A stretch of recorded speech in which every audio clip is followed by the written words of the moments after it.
차가운 인턴실 침대, 축 늘어진 몸으로 겨우 눈을 감았다.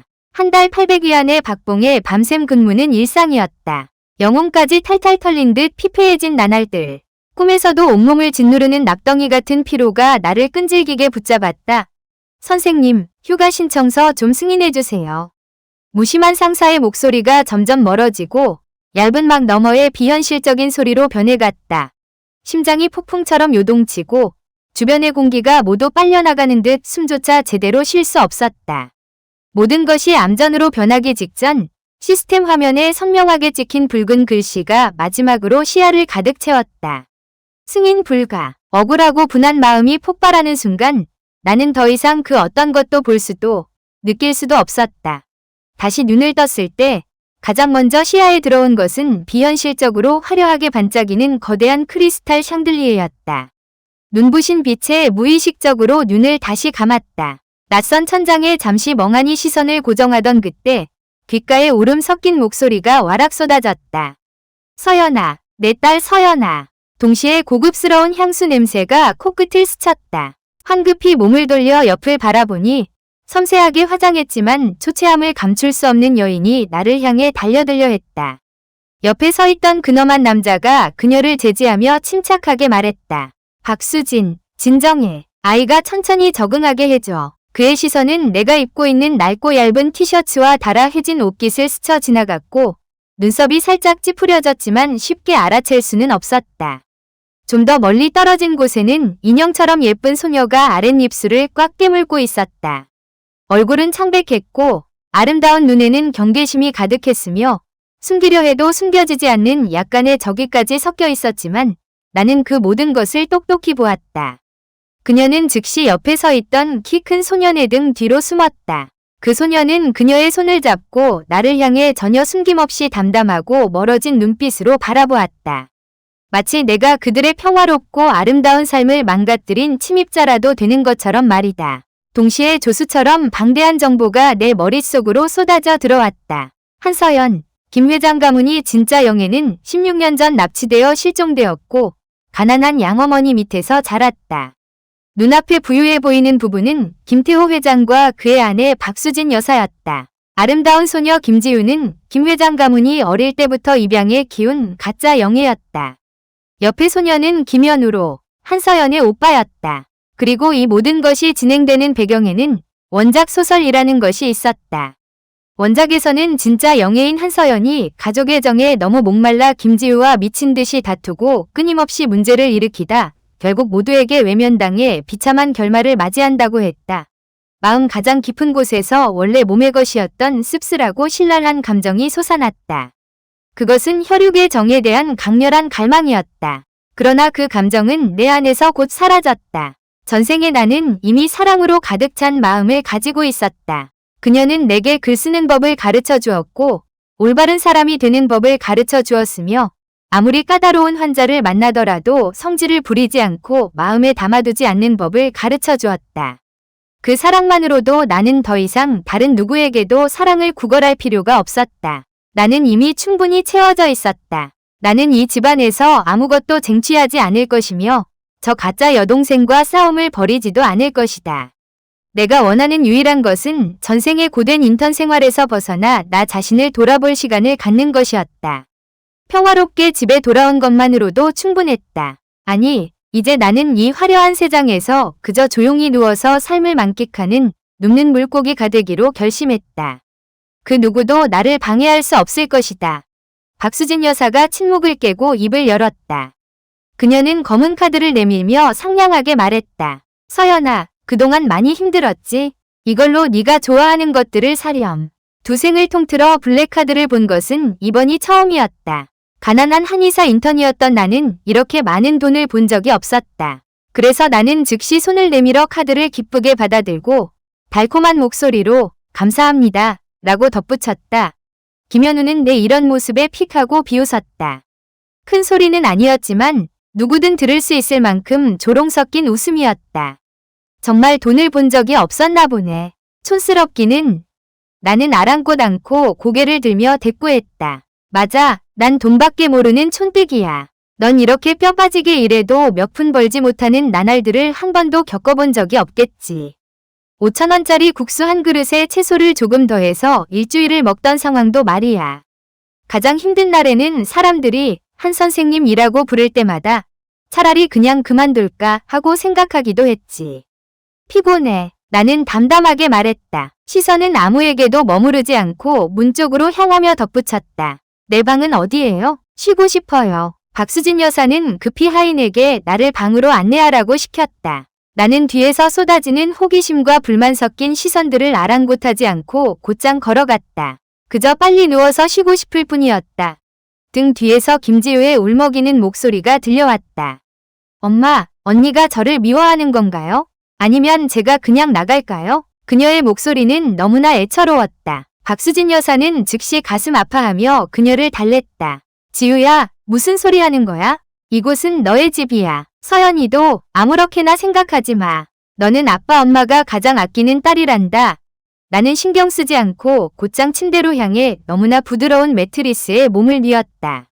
고급 실크 침대 시트는 몸을 감싸며 매우 편안했지만 내 마음은 여전히 텅 비어 있었다. 눈을 감자마자 격려와 함께 늘 부드럽게 미소 짓던 엄마의 얼굴이 떠올랐다. 엄마, 나는 속삭였다. 두 세상에 걸쳐 이어진 그리움과 고통으로 가득 찬 목소리가 이 낯선 커다란 방에서 사라져갔다. 누군가 심장을 쥐어짜는 듯 아파서 몸을 웅크려야 했다.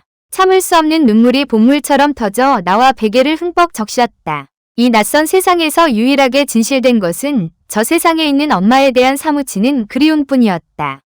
다음 날들은 겉으로는 평화로웠지만 실제로는 길고 지루했다. 나는 이 호화로운 별장에서 거의 투명인간 같은 존재가 되었다. 매일 자연스럽게 눈이 떠질 때까지 잠을 잤다.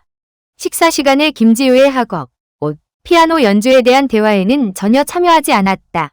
김현우의 불만 섞인 시선이나 김태호 회장의 관심 어린 듯하지만 실제로는 통제하려는 질문에도 신경 쓰지 않았다. 원작 소설 속의 진짜 영애처럼 가족의 사랑에 목매달아 감정을 소모할 이유가 없었다. 그저 쉬고 또 쉬고 싶을 뿐이었다. 서연아, 아빠가 다 준비해뒀으니 다음 주부터 성덕국제학교 11학년으로 현우와 같은 학교에 입학하게 될 거야. 김태호 회장은 젓가락을 내려놓고 명령조로 알렸다. 여기는 최고의 사립국제학교야. 대학 합격률도 높고 학습 환경도 훌륭해. 지우와 현우도 거기 있으니 너를 돌보기 편할 거야. 김지우가 젓가락을 잡고 있던 손가락이 살짝 굳었다. 손가락은 창백했지만 그녀는 여전히 달콤한 미소를 유지했다. 네, 언니, 학교 정말 좋아요.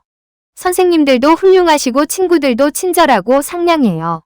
말하면서 그녀의 시선은 빠르게 나를 스쳐 지나갔고 알아차리기 어려운 약간의 불안감이 엿보였다. 응, 알았어요. 나는 담담하게 대답했다. 깜빡 잊을 뻔했다. 원래 몸은 겨우 고등학교 3학년이었고 그 끝없는 학업을 계속해야 했다. 나의 너무나 침착한 반응에 김지우의 미소가 살짝 굳어졌고 김태호 회장의 눈썹도 미세하게 찡그려졌지만 알아채기 쉽지 않았다. 나는 대부분의 시간을 방에서 보냈다. 김 회장이 충분히 돈을 주자 나는 인터넷으로 책들을 잔뜩 사서 읽었다. 하지만 교양서가 아니라 소설, 수필, 역사책들이었다. 전생에 읽고 싶었지만 시간이 없었던 종류의 책들이었다. 해가 바닥까지 내려앉은 유리창을 통해 들어오고 나는 부드러운 소파에 편안히 앉아 향긋한 차 한 잔과 가벼운 책 한 권을 즐겼다. 그것만으로도 아래층에서 가끔 들려오는 내 식구의 즐거운 웃음소리를 완전히 무시할 수 있었다. 가끔 나는 별장 뒤뜰의 화원으로 내려가 산책을 했다. 정원은 매우 넓었고 정원사가 정성껏 가꾸었지만 어딘가 생기가 부족했다.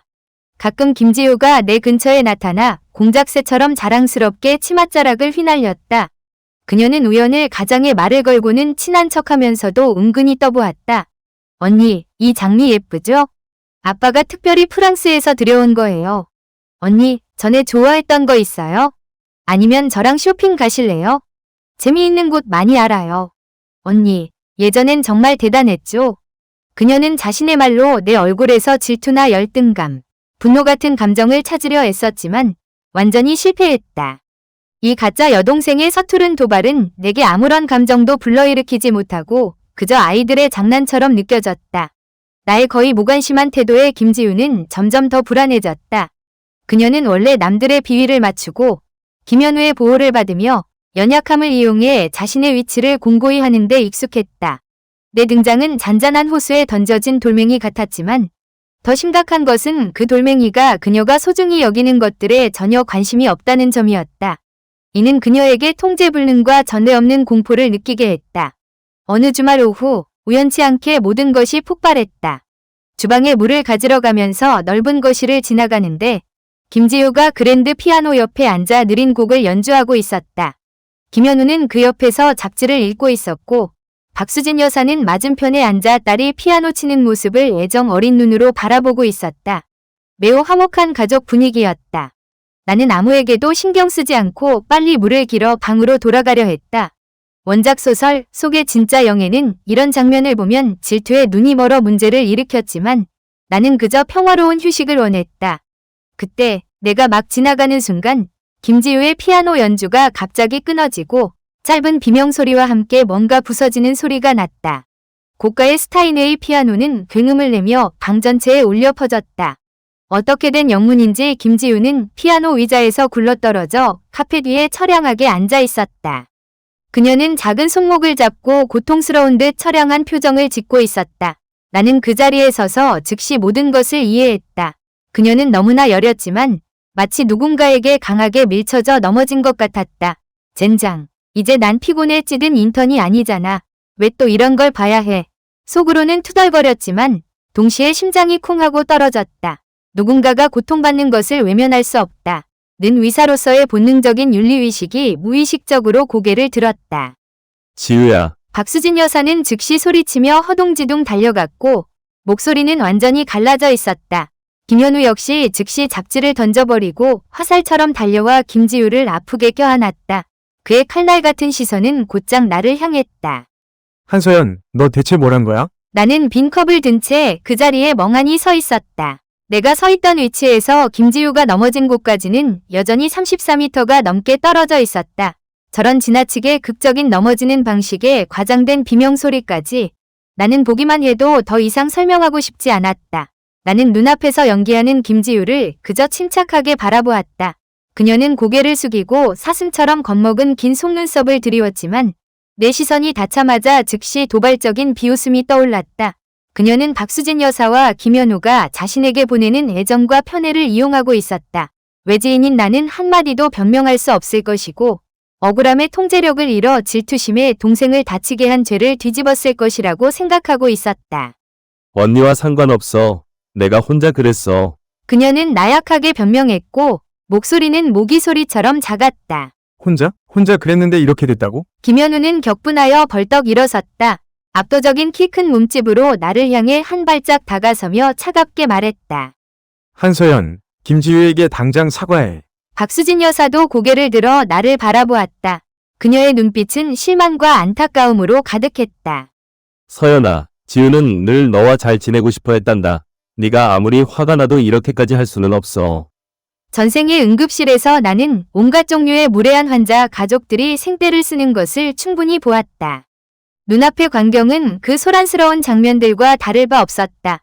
옛날에는 늘 참으며 사과해야 했지만 다시 살아난 이 삶에서 이 정도 일로는 나를 전혀 동요시킬 수 없었다. 그녀가 말했잖아요. 이 일은 저와 상관없다고요. 나는 태연하게 대답했다. 김현우는 할 말을 잃고 얼굴이 더욱 굳어졌다. 박수진 여사는 더욱 가슴 아파하며 목소리를 낮췄다. 서연아, 분명히 내 눈앞에서 지우의 손이 저랬잖니. 바로 그때 박수진 여사의 품에 안겨있던 김지우가 갑자기 부르르 떨기 시작했다. 누군가 목을 조르는 듯 거친 숨소리를 냈다. 이내 그녀의 얼굴은 종이처럼 새파래졌고 눈은 공포에 질려 크게 뛰었다. 몸이 축 늘어지며 쓰러졌다. 지우야. 박수진 여사와 김현우가 동시에 비명을 질렀다. 지우는 기절했고 몸이 약하게 경련하며 떨렸다. 마치 너무 화가 나서 실신한 것처럼 보였다. 의사 불러. 당장 응급차 불러. 박수진 여사는 완전히 이성을 잃고 김지우를 안은 채 흐느껴 울었다. 김현우 역시 그에 못지않게 당황하여 휴대폰을 꺼내면서 나를 향해 소리쳤다. 다 너 때문이야. 한서연, 지우에게 무슨 일이라도 생기면 절대 너를 가만두지 않을 거야. 침으로 사람을 고친다고? 미신 같은 소리 하지 마. 김현우의 고함 소리가 귓가를 때리는 듯했다. 전생의 기억이 순간적으로 스쳐 지나갔다.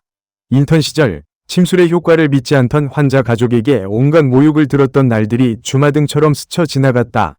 하지만 이번에는 달랐다. 내면의 단단한 기가 요동치며 차분하게 나를 이끌었다. 뒤에서 들려오는 위협적인 말들은 내 행동에 의해 중간에 끊겼다. 그들이 어리둥절하고 혼란스러운 눈으로 바라보는 가운데 나는 재빨리 앞으로 나아가 한쪽 무릎을 꿇었다. 박수진 여사의 떨리는 손을 단호하게 치우고 김지유의 손목에 정확히 손가락을 대어 맥을 짚었다. 그녀의 손목은 얼음장처럼 차가웠고 맥박은 가늘고 빠르게 뛰며 현악기처럼 팽팽했다. 깊이 누르면 힘없이 사라졌다. 이는 기어열어로 인한 급성질환, 즉 간열이 위로 치솟아 기절을 유발하는 전형적인 맥상이었다. 조용히 해요. 나는 차가운 목소리로 낮게 외쳤고 고개는 들지 않았다. 큰 소리는 아니었지만 내면에서 우러나오는 압도적인 위험이 담겨 있어 김현우의 고함과 박수진 여사의 울음소리를 즉시 잠재웠다. 두 사람은 나를 멍하니 바라보며 순간 할 말을 잃었다. 기가 위로 치솟아 정신이 혼미해진 것입니다. 나는 매우 빠르게 한 글자 한 글자 명확하게 말했다.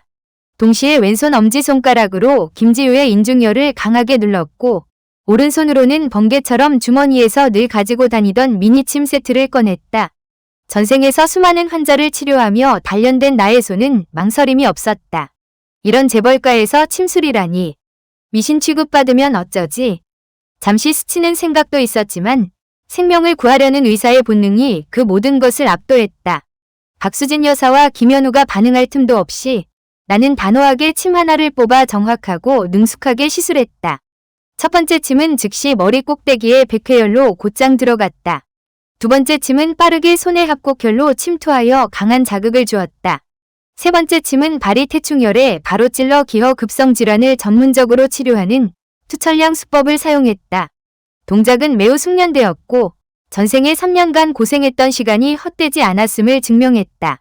세 개의 침이 놓인 지 몇 초도 되지 않아 김지우에 감겨있던 속눈썹이 몇 번 파르르 떨리더니 천천히 눈이 떠졌다. 놀랍게도 그녀의 얼굴에 핏기가 희미하게 돌기 시작했다. 그 아름다운 눈은 잠시 동안 멍한 기색으로 가득했다.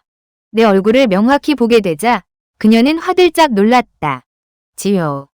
엄마 정말 놀랐잖아. 박수진 여사는 울음을 터뜨리며 아직 멍한 상태인 딸을 황급히 껴안았다. 김현우 역시 안도의 한숨을 쉬었지만 다시 나를 바라보는 그의 눈빛은 경악과 의심, 그리고 이해할 수 없다는 복잡한 감정으로 가득했다. 정말 침으로 고친다고? 그가 믿을 수 없다는 듯 중얼거렸다. 나는 그들에게 더 이상 신경 쓰지 않고 김지우의 핏기 없는 얼굴에 시선을 고정했다. 다시 그녀의 손목에 손가락을 대어 조심스럽게 맥을 확인했다. 여전히 약했지만 위험했던 상황은 통제되었고 흐트러졌던 기운은 서서히 안정되어 가고 있었다. 괜찮아졌어요. 나는 손을 거두며 단호하게 말했다. 감정 상함으로 인해 간헐결이 생겼고 혈맥이 불안정해지면서 오장이 약해졌을 수 있습니다. 게다가 겉은 강해 보이지만 속은 허약합니다. 나는 부러질 듯 가는 김지우의 손목과 핏기 없는 얼굴을 훑어보며 담담하게 덧붙였다. 내일부터 매일 아침 정원에 나가서 운동하세요. 조깅부터 시작하고 그 다음엔 마보 자세를 연습해서 하단부의 기운을 튼튼하게 만드세요. 기를 보충하고 음을 기르며 울결을 해소하는 약도 처방할 테니 제 시간에 복용해야 합니다. 거실은 순식간에 조용해졌고 숨소리조차 또렷이 들릴 만큼 공기는 무거웠다. 그 공간에는 오직 나의 담담하지만 묵직한 목소리만 울려 퍼졌다. 김지우는 나를 바라보았다. 원래 적대적이고 계산적이던 눈빛에 잠시 멍한 기색이 스치더니 이내 주저함과 의존성이 뒤섞인 표정이 되었다. 다음 날 아침 5시 50분 해가 막 떠오르고 이른 아침 이슬이 풀잎에 가득했다. 다음 날 아침 5시 50분 해가 막 떠오르고 이른 아침 이슬이 풀잎에 가득했다. 나는 간편한 운동복 차림으로 제 시간에 뒤뜰에 나타났다. 싸늘한 공기와 풀내음이 나를 편안하게 했다. 전생에는 죽을 때까지 일했지만 이번 생에는 부유하고 모든 조건이 갖춰졌으니 건강을 챙겨야지. 건강이야말로 최고의 보약이다. 김지우의 몸도 너무나 약해져 있었으니 나 같은 정통 한의사를 만났으니 마침 김에 치료해주는 거지, 뭐. 직업병 같은 거랄까. 원작 소설 속의 진짜 영애는 이렇게 가짜 영애를 괴롭히지 않고 돌봐주지 않았겠지만 나는 그저 내 몸과 마음이 시키는 대로 행동할 뿐이었다. 6시 정각에 김지우가 나타났다. 그녀는 몸이 뻣뻣했고 눈 밑은 다크서클로 시커맸으며 좀비처럼 걸었다. 보자마자 밤새 잠을 못 잤다는 것을 알 수 있었다. 저기 평평한 잔디밭에서 어깨너비로 발을 벌리고 발은 나란히 무릎은 살짝 구부려 땅과 수평을 이루고 허리는 곧게 펴고 고개는 똑바로 시선은 정면을 보고 손은 가슴 앞에 모으거나 자연스럽게 늘어뜨려 나는 말하면서 마보 자세를 시범 보였다. 마보 자세는 단순한 운동이 아니었다. 하단부를 단련하고 기를 모으는 내면의 수련이었다. 전생에 내가 심신을 단련하기 위해 종종 수행했던 방법이기도 했다. 김지우는 어설프게 따라했지만 비틀거리고 무릎이 안으로 모이며 허리가 구부러졌다.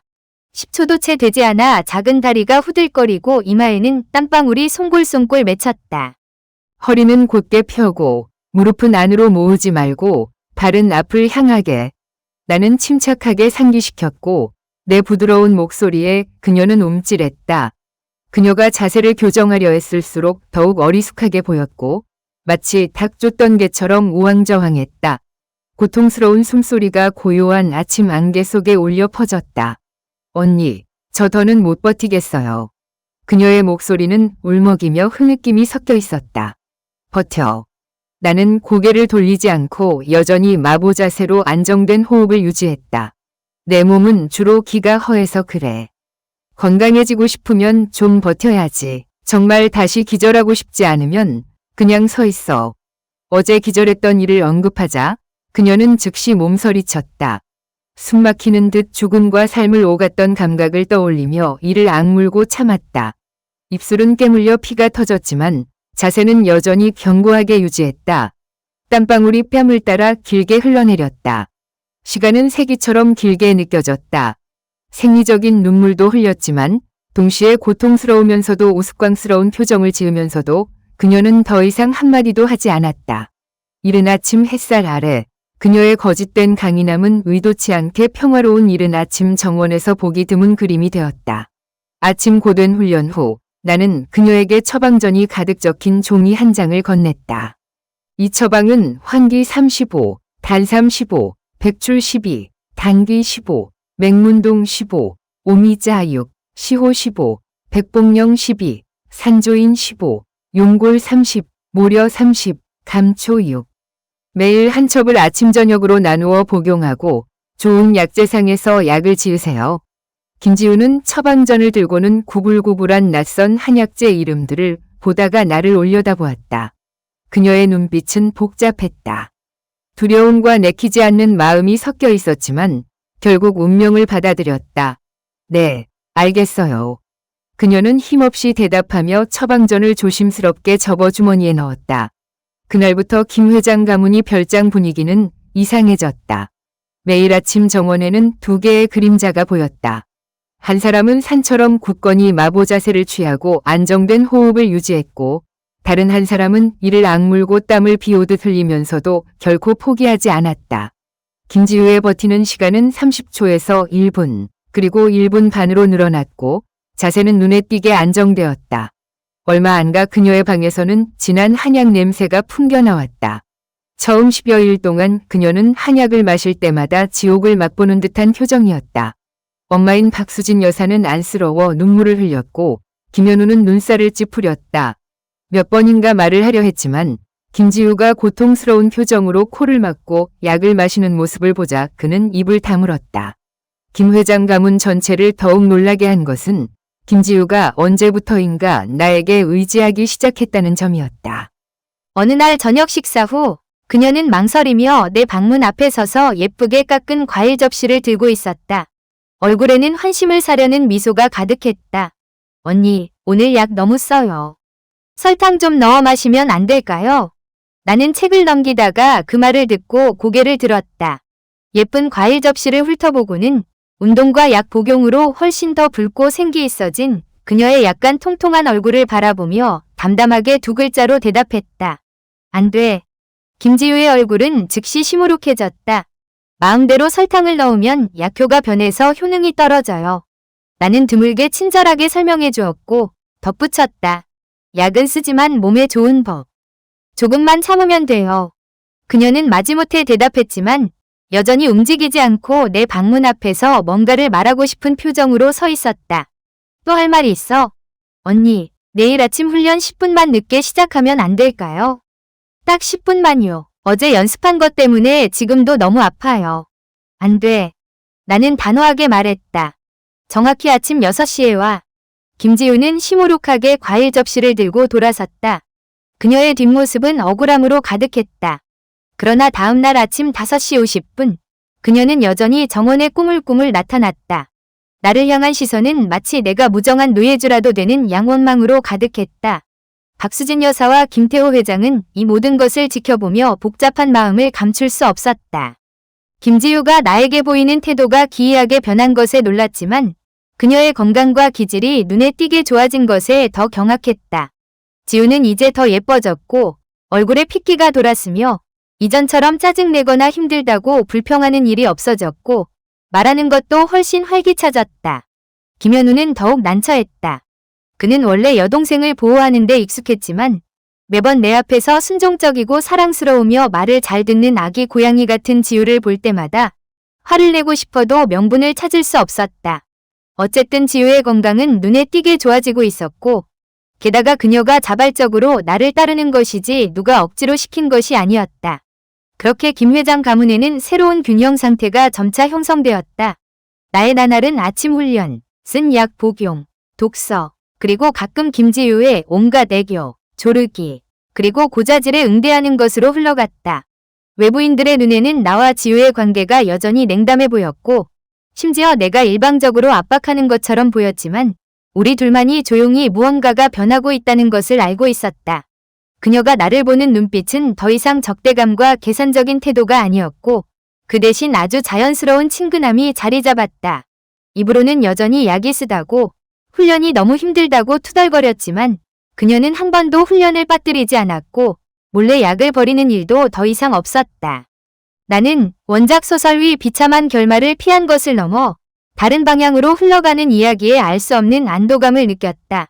마침내 호적 이전 절차도 순조롭게 마무리되었다. 나는 서류 작업을 위해 이전 거주지, 즉 양어머니가 계신 곳으로 돌아가야 했다. 차는 번화가를 벗어나 도시 외곽의 오래된 주택가로 향했다. 길은 점점 좁아졌고 양쪽에는 오래된 아파트들이 늘어서 있었다. 벽은 페인트가 벗겨져 얼룩덜룩했고 길가에는 자전거와 전동 자전거가 가득하여 삶의 숨결이 느껴졌다. 랑 가문이 가진 명성이나 그 화려한 상류층의 연회 대신 이곳의 길가에는 소박한 상점들과 정겨운 인사를 나누는 이웃들의 활기찬 웃음소리가 가득했다. 차는 낡았지만 입구는 매우 깨끗하고 정돈된 작은 집 앞에 멈춰 섰다. 뜰 안에는 생기 넘치는 파란 파와 부추가 심어져 있었다. 아가씨, 도착했습니다. 장 아주머니께서 집에서 기다리고 계십니다. 조수가 차 문을 열어주었다. 나는 고개를 끄덕이며 차에서 내렸다. 갑자기 낯선 익숙함이 밀려왔다. 익숙한 풍경이 아니라 익숙한 냄새였다. 뜰문은 살짝 열려 있었고 나는 손으로 가볍게 밀었다. 빛바랜 앞치마를 두른 작고 왜소한 그림자가 등을 돌린 채 물가에서 빨래를 하고 있었다. 햇빛이 그녀의 등 위로 비스듬히 떨어지며 익숙한 실루엣을 그려냈다. 심장이 쥐어짜는 듯 멈춰버릴 것만 같았다. 이 세상의 양어머니는 저 세상의 내 엄마와 전혀 닮지 않았다. 아마도 문이 열리는 소리를 들었거나 등 뒤에 뜨거운 시선을 느꼈을 것이다. 그녀가 고개를 돌렸다. 그 익숙한 얼굴은 숨김없이 내 눈에 즉시 들어왔다. 엄마. 내 입에서 저절로 비명이 터져나왔다. 서연아. 엄마는 흐느껴 울기 시작했고 흐느낌 섞인 목소리가 작은 뜰 안에 울려 퍼졌다. 그 작고 왜소한 몸은 강하게 흔들렸고 잠시 후 총알처럼 달려와 나를 꼭 껴안았다. 나 역시 엄마를 꼭 껴안았다.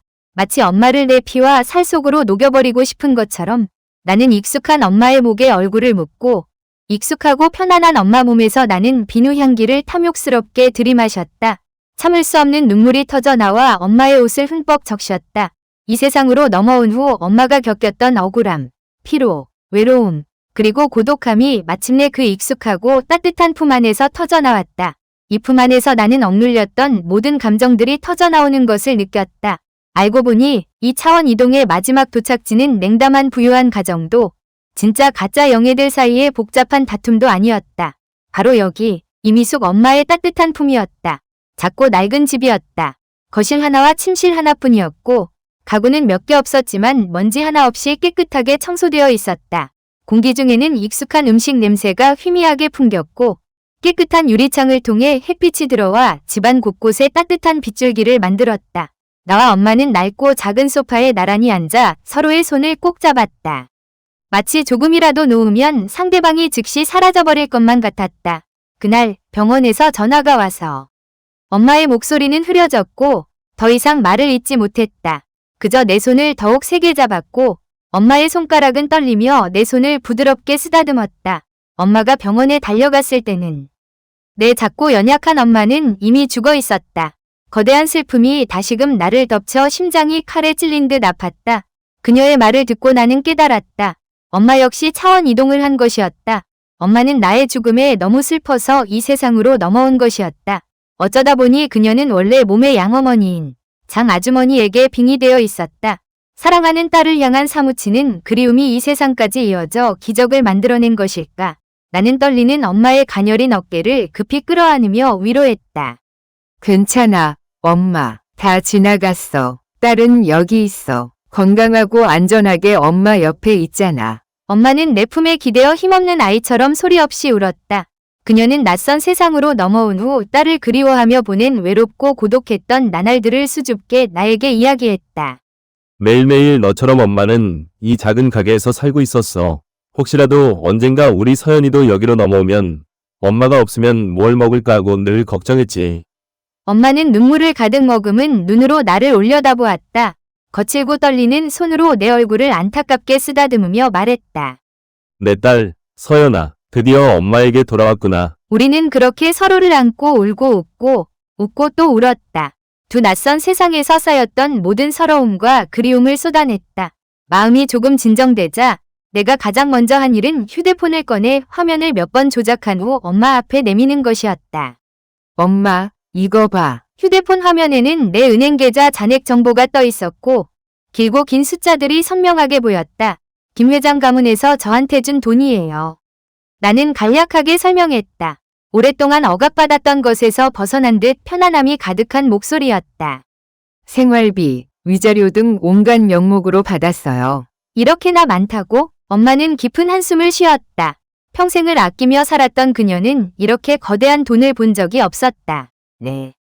나는 단호하게 고개를 끄덕였다. 그러니까 엄마, 그 작은 가게 더 이상 하지 마세요. 너무 힘들잖아요. 엄마는 이 돈으로 하고 싶은 거 다 하세요. 이제부터 우리 모녀는 원하는 대로 살 거예요. 이 바보야. 엄마의 목소리는 부드럽지만 단호하고 확고했다. 내 효심은 알지만 이 돈은 내 돈이야. 엄마는 아직 건강하고 팔다리가 튼튼해서 저 작은 가게가 하나도 힘들지 않아. 매일 아이들이 학교 후에 와서 이모, 여기 음식 정말 맛있어요.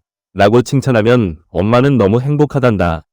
엄마는 잠시 멈추었다가 눈에 빛나는 기대감으로 말했다. 게다가 엄마가 아무것도 안 하고 놀면서 돈만 쓰면 그건 페인이나 다름없지 않니? 엄마는 그렇게는 못 살아. 이 작은 가게는 엄마가 꼭 지켜야 해. 여기까지 말하자 엄마의 눈빛은 부드러움과 기대로 가득 찼다. 게다가 서연아, 만약 나중에 너도 학교 후에 여기 이모네 가게에 들르면 엄마는 훨씬 더 기쁠 거야. 내 심장이 즉시 따뜻해졌다. 나는 이해했다. 그 작은 가게는 생계수단일 뿐만 아니라 이 낯선 세상에서 엄마가 존재할 수 있는 정신적인 지지대였고 과거와 엄마를 연결해주는 등불이자 재회를 기다리는 희망이었다. 성덕국제학교에서 학교 시간이 되자 사람들로 북적이는 가운데 나는 김지우의 뒷덜미를 잡았다. 그녀는 막 친구와 영화 보러 가려던 참이었다. 언니, 뭐 하는 거예요? 친구랑 영화 보기로 약속했단 말이에요. 취소해. 언니 따라와. 좋은 곳에 데려다 줄게. 가기 싫어요. 김지우가 반항했지만 내 힘이 압도적이라 그녀는 마치 목덜미 잡힌 아기 고양이처럼 무력하게 끌려갈 수밖에 없었다. 두 개의 번화한 작은 거리를 지나 우리는 좀 더 조용한 골목으로 들어섰다. 멀리서부터 따뜻하고 구수한 음식 냄새가 우리 자매를 감쌌다. 따뜻한 정식당이라는 작은 간판이 눈에 들어왔다. 작고 소박한 가게 안에는 몇몇 학생들이 김이 모락모락 나는 큰 국수 냄비 주위에 둘러앉아 맛있게 먹고 있었다. 깨끗한 앞치마를 두르고 머리를 단정하게 묶은 작고 마른 한 사람이 능숙하게 국수를 그릇에 담고 있었다. 가볍고 능숙한 동작으로 국수를 가득 채웠다. 바로 우리 엄마였다. 이모, 야채 더 주세요. 한 남학생이 크게 외쳤다. 알았다. 김지우는 그 자리에 멈춰서서 소박하지만 매우 깨끗한 작은 가게를 의심스럽게 바라보았다. 그녀의 얼굴에는 이해할 수 없다는 표정이 역력했다. 그리고 나를 보며 불만과 의심이 가득한 목소리로 물었다. 언니, 저보고 길거리 노점상에서 밥 먹으라는 거예요? 나는 그녀를 무시하고 가게 근처로 곧장 걸어가 큰 소리로 불렀다. 내 목소리에서 기쁨이 묻어났지만 나 자신도 미처 알아채지 못했다. 엄마. 나를 보자마자 엄마의 얼굴에는 매우 밝고 따뜻한 미소가 활짝 피어났다. 엄마의 시선이 옆에 서 있는 김지우에게로 옮겨가자 미소가 살짝 주춤하더니 이내 다시 더 부드럽게 활짝 피어났다. 서연이 왔니? 엄마, 이 아이는 김지유예요. 제 여동생이에요. 엄마, 그녀에게 엄마의 특별한 소고기 국수 한 그릇 주세요. 고기도 더 넣고 계란도 넣어주세요. 알았다. 지우 맞지? 잠깐만 기다려. 이모가 바로 만들어줄게. 정말 맛있을 거야. 김지우는 낮고 딱딱한 플라스틱 의자에 앉아 어색함으로 가득한 얼굴이었다. 이 가게는 너무 소박했고 의자는 딱딱하고 작았다. 그녀는 엄마가 바쁘게 움직이는 모습을 곁눈질로 보다가 국수를 정신없이 먹는 학생들을 곁눈질로 보았다. 김이 모락모락 나는데도 얼굴은 매우 행복해 보였다. 마침내 그녀는 익숙하게 엄마를 도와 젓가락과 그릇을 정리하는 나를 돌아보았고 그녀의 얼굴에는 극도의 혼란스러운 표정이 역력했다. 얼마 지나지 않아 향긋하고 김이 모락모락 나는 소고기 국수 2그릇이 나왔다. 엄마가 직접 손으로 뽑은 면발은 길고 부드러웠으며 쫄깃했다. 소고기는 커다란 조각들이 풍성하게 들어있어 입안 가득했다. 푸릇한 야채가 장식처럼 더해졌고 그 위에는 노란빛이 도는 먹음직스러운 계란 프라이가 올려져 있었다. 국물은 진하고 깊어 보기만 해도 군침이 돌았다. 자, 한번 먹어봐 아가. 나는 재빨리 젓가락을 들고 면을 집어 입에 넣었다. 익숙한 맛이 즉시 온몸에 퍼졌다. 그래, 전생에 야간 근무로 지쳐 귀가하던 밤마다 엄마가 늘 나를 위해 남겨두었던 바로 그 국수의 맛, 가족의 맛이었다. 김지우는 일회용 젓가락을 들고 머뭇거렸지만 평소에 먹던 정교한 음식과는 완전히 다른 국수를 뚫어져라 바라보았다. 그리고 맛있게 먹고 있는 나를 곁눈질로 보다가 마침내 몇 가닥을 집어 입에 넣었다. 그녀의 동작은 즉시 멈췄고 눈은 놀라움에 크게 떠졌다. 마치 자신의 미각을 믿을 수 없다는 듯. 진한 육수, 부드럽고 쫄깃하며 고소한 소고기는 혀끝에서 바로 녹아내렸다. 길고 부드러운 면발은 전에 경험해 본 적 없는 따뜻하고 생기 넘치는 맛으로 가득했고 그녀를 단숨에 사로잡았다. 맛있어. 그녀는 뜨거워서 혀를 대어도 개의치 않고 저절로 외쳤고 즉시 큰 한 젓가락을 더 집어 입에 넣었다. 먹다 보니 두 볼이 통통한 아기 다람쥐처럼 부풀어 올랐고 눈은 행복감에 가늘게 감겼다. 이 소박하고 진실된 행복이야말로 재벌가의 어떤 진수성찬보다 값진 것이었다. 천천히 먹어 아가. 뜨거우니 조심하고. 냄비에 아직 많이 있어. 햇살이 작은 가게에 길게 드리워졌고 맛있는 음식 냄새가 공간 가득 퍼졌다. 나는 국수를 먹으면서 옆에 부잣집 여동생이 체면 불구하고 맛있게 먹는 모습을 보았다. 하지만 얼굴은 행복감으로 가득했다. 그리고는 바쁘지만 생기 넘치는 엄마의 뒷모습을 보았다. 갑자기 따뜻하고 평화로운, 전에는 느껴본 적 없는 감정이 밀려왔다. 이것이 바로 내가 원하는 삶이었다. 현실적이고 따뜻하며 일상의 순결과 사랑으로 가득한 삶. 김 회장 가문이 별장에서의 저녁 식사는 여느 때처럼 어색했다. 고급 요리들이 향긋한 냄새를 풍겼고 은식기 부딪히는 소리가 간간히 들렸다. 김지우는 젓가락을 내려놓고는 냅킨으로 입가를 조심스럽게 닦았다. 그리고는 매우 중대한 결정을 발표하려는 듯 진지한 목소리로 말했다. 아빠, 엄마, 오빠, 저 결정했어요.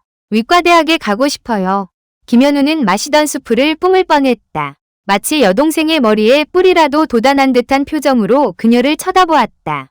지우, 뭐라고? 위과대학? 박수진 여사 역시 멍해졌다. 그녀의 얼굴은 김현우 못지않게 놀라움으로 가득했다. 지우, 너는 늘 예술을 하고 싶다고 하지 않았니?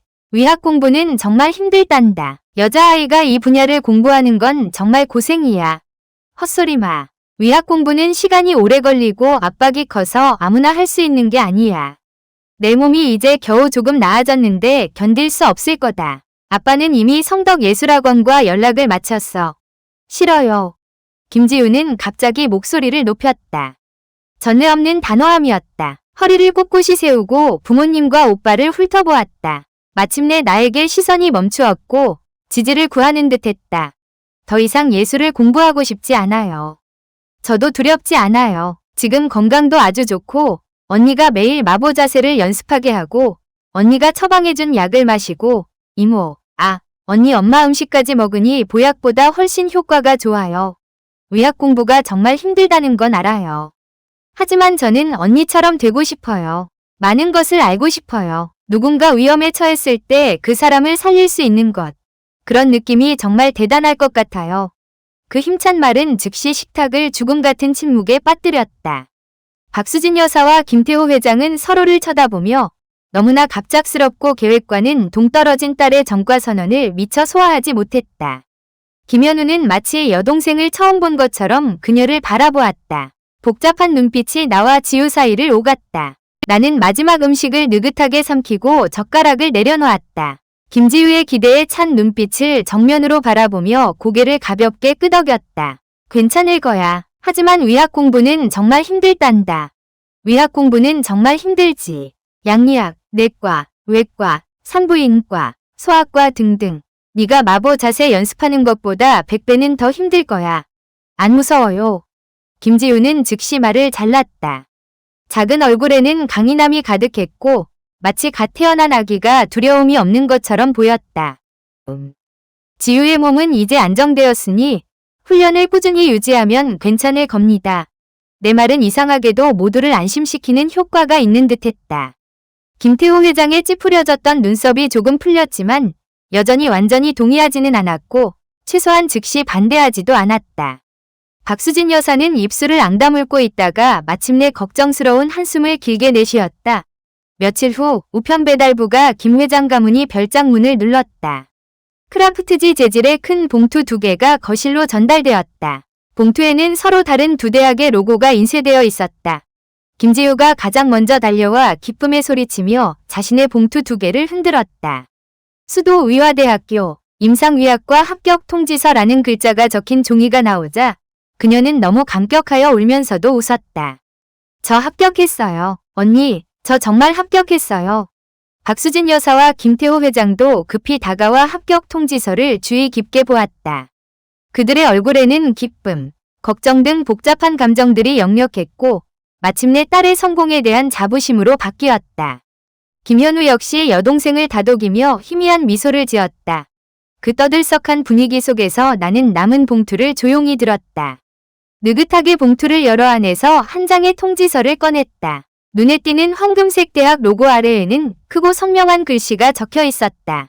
금화대학교 중국어문학 전공. 거실의 소란스러움은 즉시 사그라들었다. 모든 사람의 시선이 동시에 내 손에 들린 종이에 집중되었고 공기는 순식간에 얼어붙었다. 중국어문학 전공. 의학도 아니고 재정학도 아니었다. 그들의 잠재의식 속에서 가치 있다고 여겨지는 어떤 전공도 아니었다. 김지우의 기쁜 미소가 굳어졌다.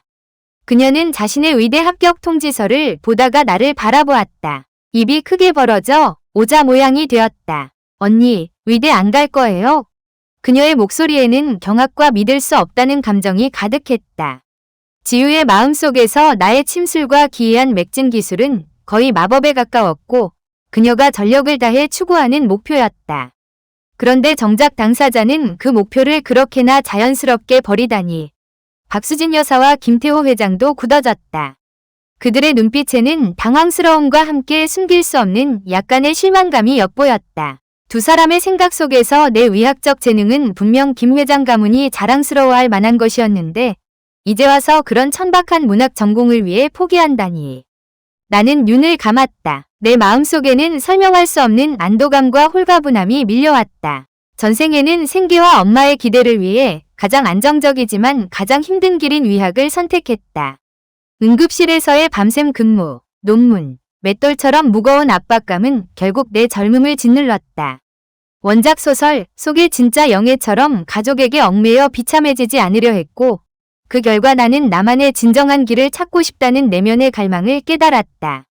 이번 생에 신은 내게 또 한 번의 기회를 주었고, 다시 선택할 수 있는 충분한 자신감과 힘을 주었다.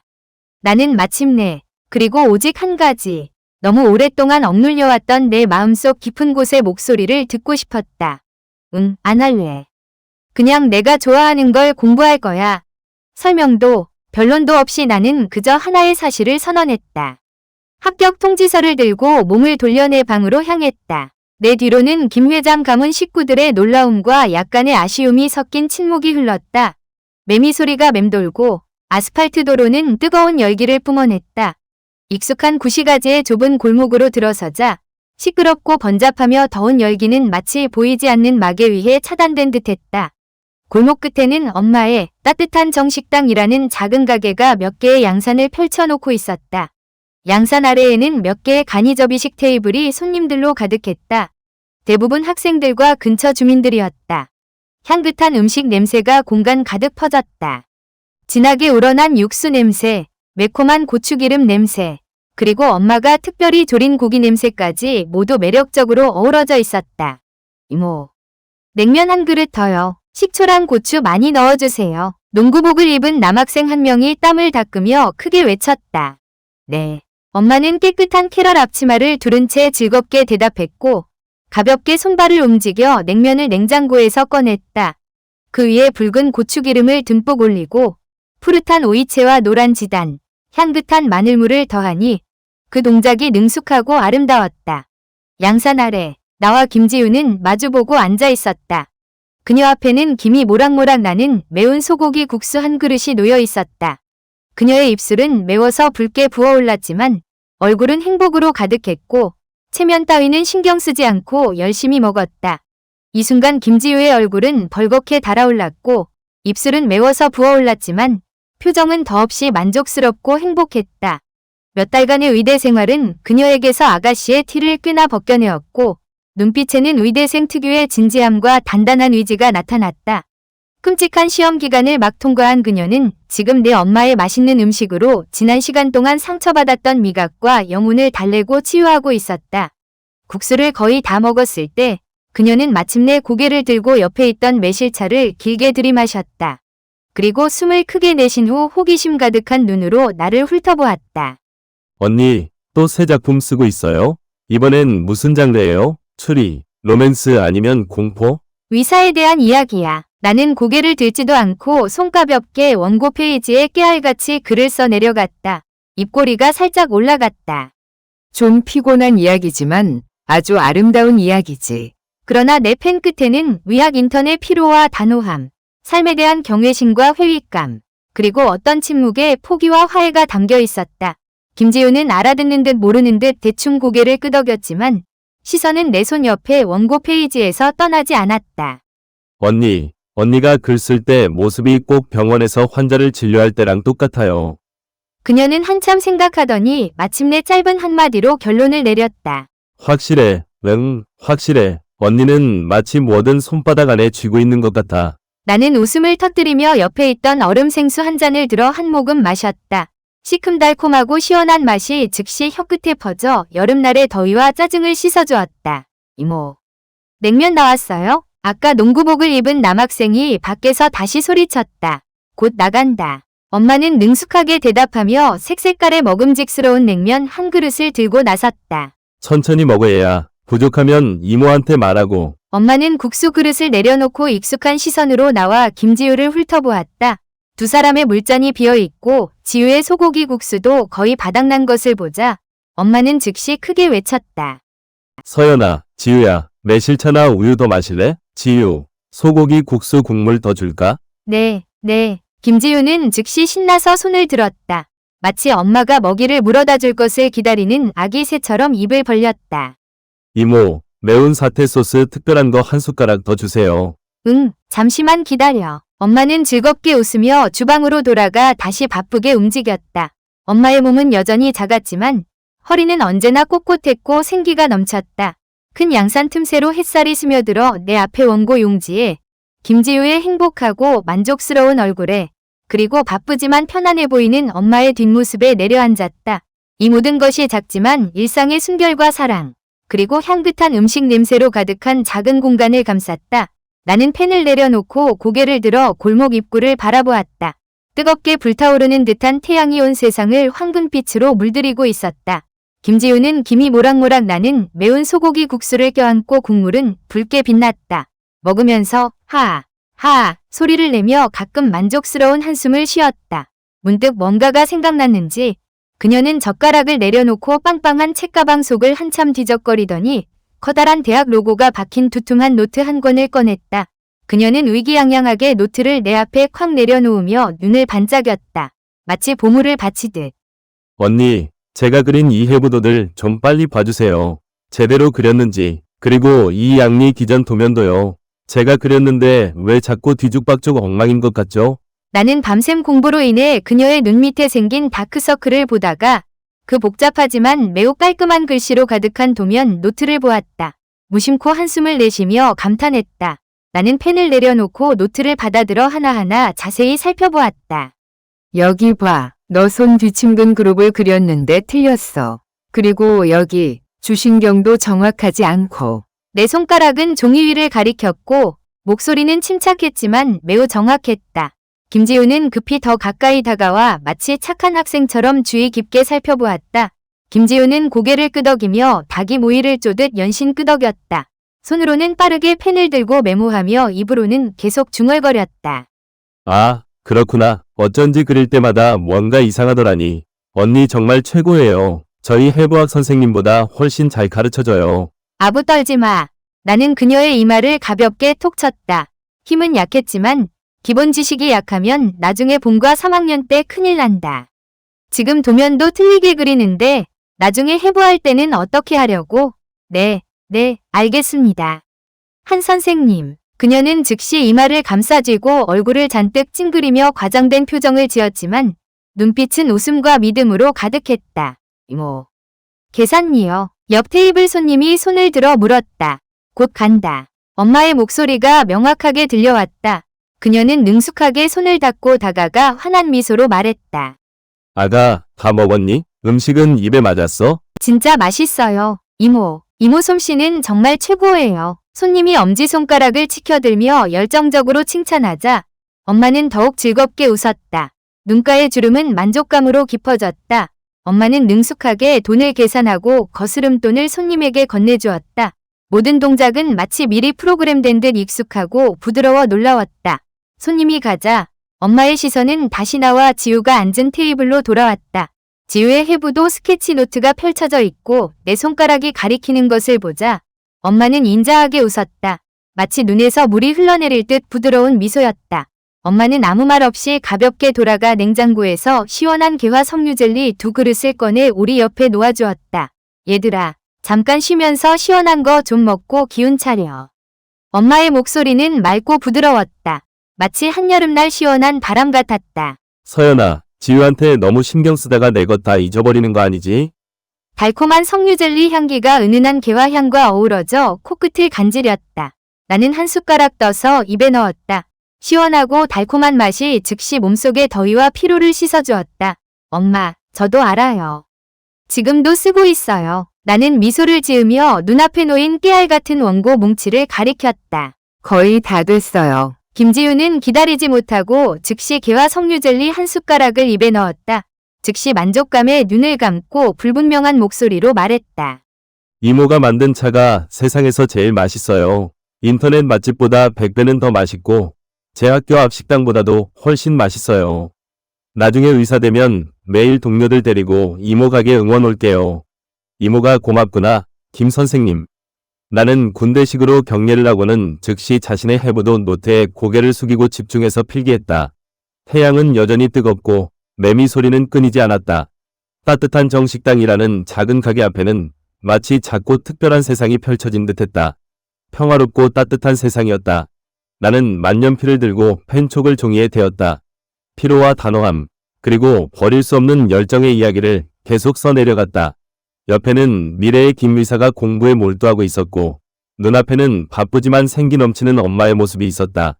따뜻한 음식 냄새가 공간 가득 퍼졌고, 은은한 개화 향과 어우러졌다. 펜 끝은 종이 위를 가볍게 스치며 마지막 문장을 적었다. 그녀는 진료 기록부를 덮고 당직실 문을 열었다. 복도 끝에서는 희미한 여명이 밝아오며 새로운 하루의 시작을 알렸다. 펜이 멈췄다. 나는 고개를 들어 골목 입구를 바라보았다. 태양이 거의 불타오르는 듯 뜨겁게 빛나며 온 세상을 밝히고 있었다.